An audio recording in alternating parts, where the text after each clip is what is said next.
Assalamualaikum warahmatullahi wabarakatuh. Perkenalkan, nama saya Muhammad Hendrawan dari Prodi Sosiologi. NPM saya 20692010332. Di sini, di pertemuan tugas UAS mata kuliah Sistem Sosial Budaya Indonesia, saya akan menjelaskan tentang integrasi dan disintegrasi sosial, beserta contohnya dan teori sosiologi sebagai analisisnya.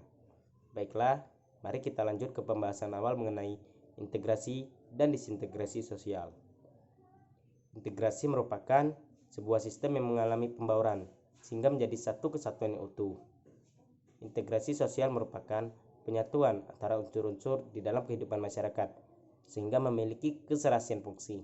Jadi, integrasi sosial dapat diartikan sebagai penyatuan unsur-unsur di dalam kehidupan masyarakat sehingga menjadi satu kesatuan yang menyeluruh.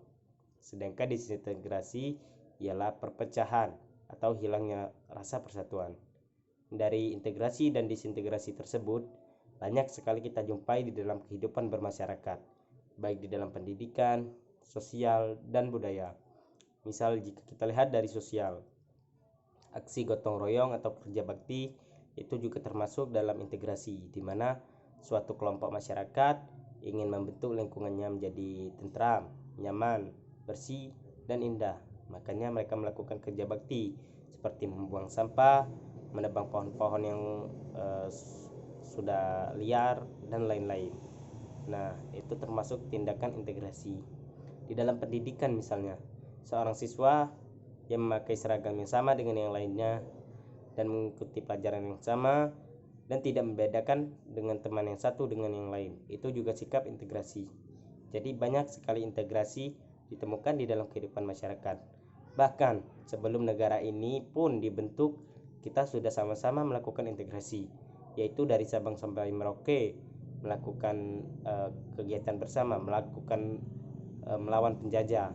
Nah, itu termasuk integrasi, di mana mereka memiliki kesadaran bersama untuk berjuang bersama karena mereka sudah merasakan kepedihan, jadi mereka satu sama lain sudah saling mengerti. Nah, itu juga termasuk integrasi. Dan bahkan setelah Indonesia pun merdeka, kita diikat oleh aturan yang mana Bhinneka Tunggal Ika, termasuk itu adalah aturan tentang integrasi, di mana walaupun kita berbeda, kita tetap satu, yaitu Indonesia.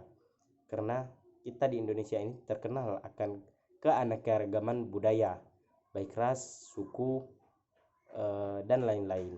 Nah, ini sebagai contoh integrasi yang nyata. Baiklah, sekarang kita lanjut ke disintegrasi, yaitu tadi perpecahan atau hilangnya rasa persatuan. Nah, biasanya ini disebabkan oleh rasa ketidakadilan dan rasa ketidakpuasan. Saya akan mengambil tragedi Perang Sampit sebagai contoh disintegrasi yang saya ambil dari wikipedia.com. Nah, di sini pada tanggal 18 Februari 2001, tepatnya di wilayah Kalimantan, ini konflik terjadi antara suku Dayak dan suku Madura, di mana pada saat itu suku Madura lebih mendominasi di wilayah tersebut, sehingga pernah terjadi pembunuhan oleh suku Madura kepada suku Dayak, yang menyebabkan kemurkaan suku Dayak terhadap suku Madura, dan akhirnya suku Dayak semakin hari semakin memanas.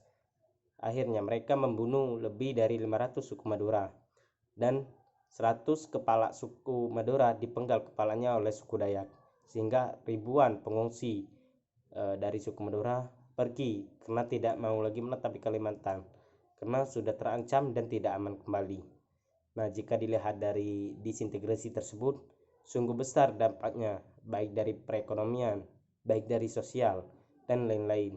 Oleh karena itu, disintegrasi sangat harus dihindari. Makanya kita harus menjaga pola hubungan di dalam bermasyarakat. Nah, jika kita analisis integrasi dan disintegrasi tersebut ke dalam teori yang saya pakai, yaitu teori dari Emil Durkheim tentang integrasi dan disintegrasi yang memiliki dua faktor penentu. Yang pertama yaitu semakin baik dalam pembagian kerja, semakin baik juga integrasi dapat dicapai, dan semakin baik juga peningkatan solidaritas. Sebaliknya, semakin banyak populasi penduduk dan peningkatan jumlah penduduk, maka akan berdampak pada pembagian kerja sehingga mengurangi rasa solidaritas dan bisa menyebabkan disintegrasi terjadi. Nah, jika faktor pertama tadi kita buat contoh, misalnya kelompok A dan kelompok B memiliki pembagian kerja yang sama. Nah, otomatis mereka akan saling membantu satu yang dengan yang lain. Nah, oleh sebab itu, apabila misalnya kita ambil faktor yang kedua, kelompok B memiliki populasi yang lebih besar, sekitar 50% lebih banyak daripada kelompok A.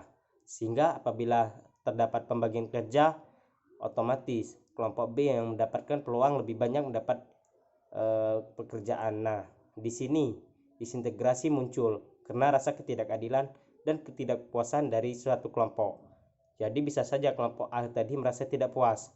Kenapa kelompok B lebih diuntungkan dari kami? Nah, sehingga rasa solidaritas di sana kurang, rasa simpati di sana kurang.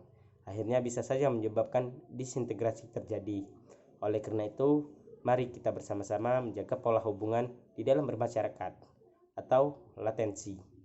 Nah, itulah penyampaian saya tentang integrasi dan disintegrasi sosial dan beserta contohnya dan teori analisis, yaitu dari teori Emile Durkheim. Terima kasih. Wassalamualaikum warahmatullahi wabarakatuh.